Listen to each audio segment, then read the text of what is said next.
sounds to me like an ownership who had some sort of vendetta against Luka, having a lot of the power with that organization, and basically calling his own shots. And these owners who want to reestablish themselves as the shot callers in that organization made the executive decision to find a way to move Luka. And now everybody's mad at the Mavericks because they didn't consult any other teams other than the Lakers.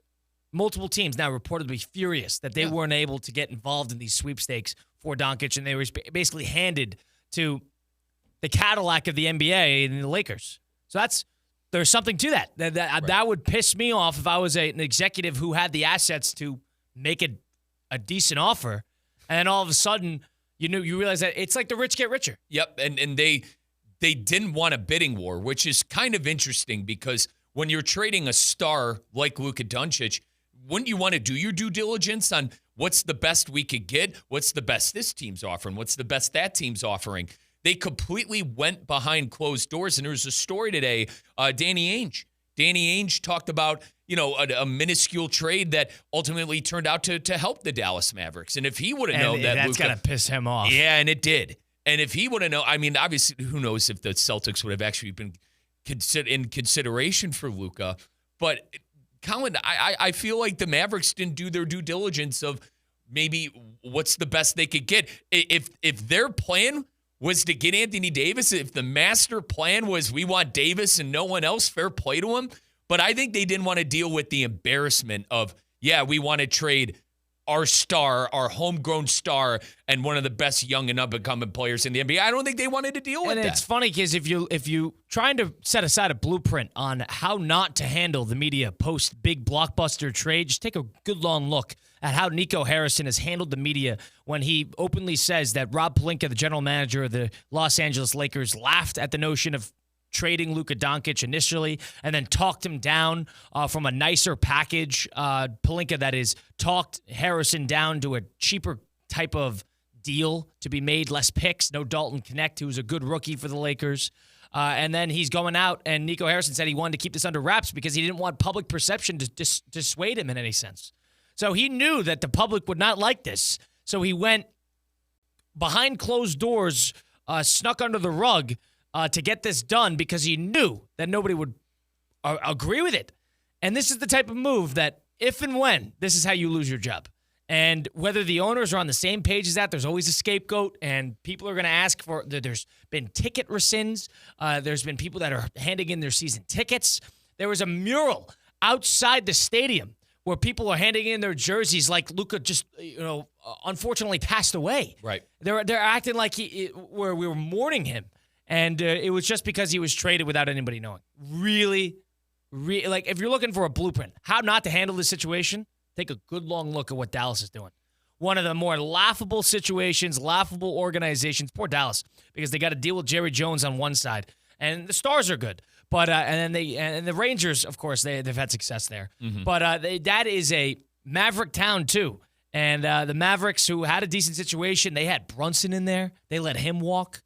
They didn't want to deal with Brunson's father. Now they're all of a sudden he didn't want to deal with Luka. At some point, there's going to be a bit of an underlying variable in the organization. Right, and I'm interested to see what February 8th looks like. They got the Rockets at home. Yeah, it sounds like he's aiming to play in the next week or so. Yeah, but I'm sorry, Colin, the Mavericks' next home game is February 8th, and I'm interested to see what the environment is there. I mean, I'm assuming there's going to be some booing. It's one of those weird situations where usually when your star leaves, the next time he comes back, it's boos. You left us, to hell with you. I think you're going to be, woo!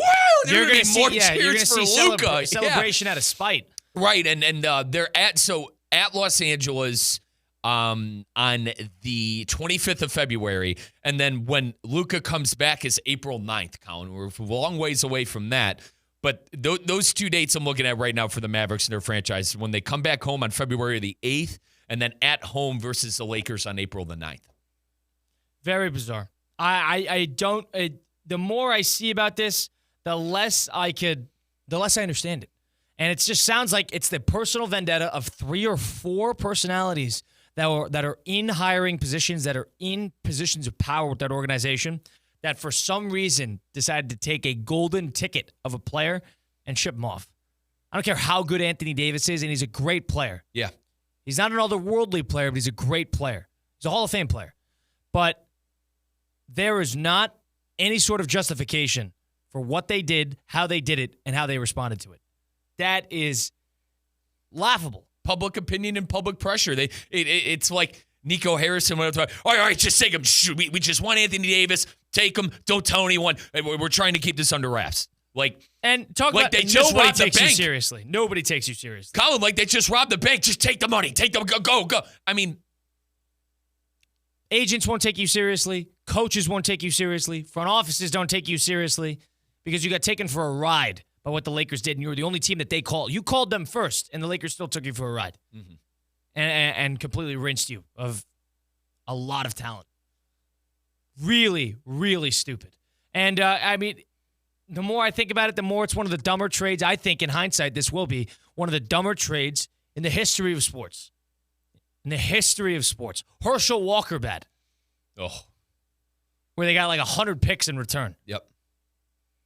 This will be known as one of the, and one thing you get a sense of how Luka handled this press conference is, boy, is he going to be motivated.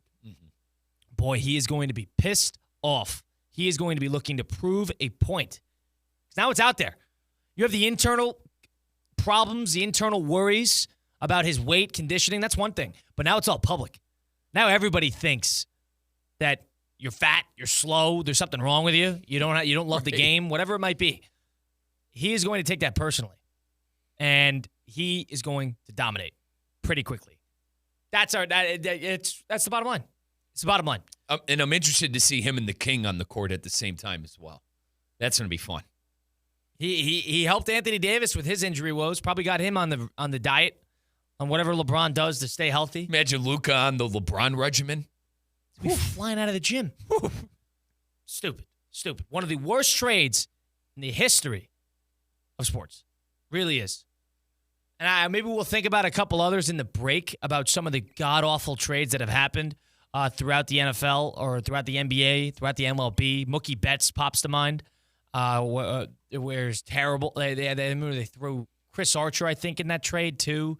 Oh God, that was an awful trade, and the Red Sox got nothing back from that.